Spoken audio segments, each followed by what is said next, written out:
technique. अस्सलामुअलैकुम नाज़रीन, मैं वकीम आबिद उस्मान। आप देख रहे हैं मेरे YouTube चैनल आबिद दवाखाना।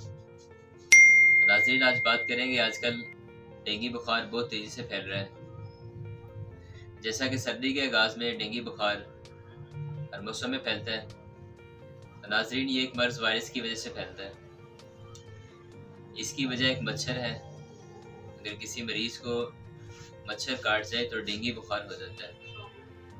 ऐसे मरीज़ को जिसको डेंगू बुखार हो चुका है, उसको वो आम मच्छर काट के दूसरे तंदुरुस्त आदमी को, सेहतमंद आदमी को काटेगा तो इससे डेंगू फैलता है, बहुत तेज़ी से फैलता है। इस मच्छर के काटने के 5 या 6 दिन के बाद इसके बुरे असरात शुरू हो जाते हैं, जैसा कि बहुत ज़्यादा तेज़ी से बुखार हो जाना, कपकपी के साथ, सर्दी के साथ, सर में दर्द का रहना, आंखों में दर्द रहना हर वक्त, बल्कि पूरे जिस्म में दर्द रहना इसकी बहुत बड़ी अलामत है।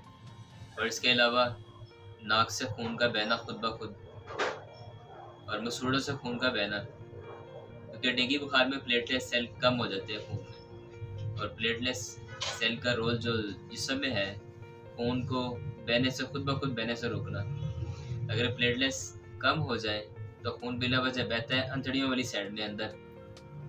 तो नाजरीन, इस मर्ज़ की रोकथाम के लिए मेरा एक मुजरब नुस्खा है, ये इस्तेमाल करें, इंशाल्लाह बहुत फ़ायदा होगा। नुस्खा नोट फरमा लें।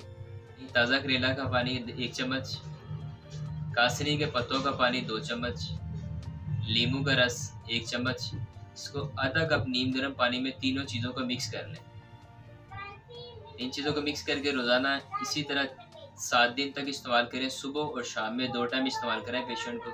और इसके अलावा जितने फ्रूट हैं उनके रस ज़रूर इस्तेमाल कराएं, जैसे सेब वगैरह है, आजकल इस तरह की जो चीज़ें, पपीता है, ये लाजमी इस्तेमाल कराएं। तो दोस्तों, याद रखें, डेंगू से डरे नहीं बल्कि मोहतात रहें, और इस वीडियो को शेयर भी करें ताकि दूसरे लोग जिस मर्ज़ में गिरफ्तार हैं वो इससे मुस्तफ़ीद हो सकें। शुक्रिया।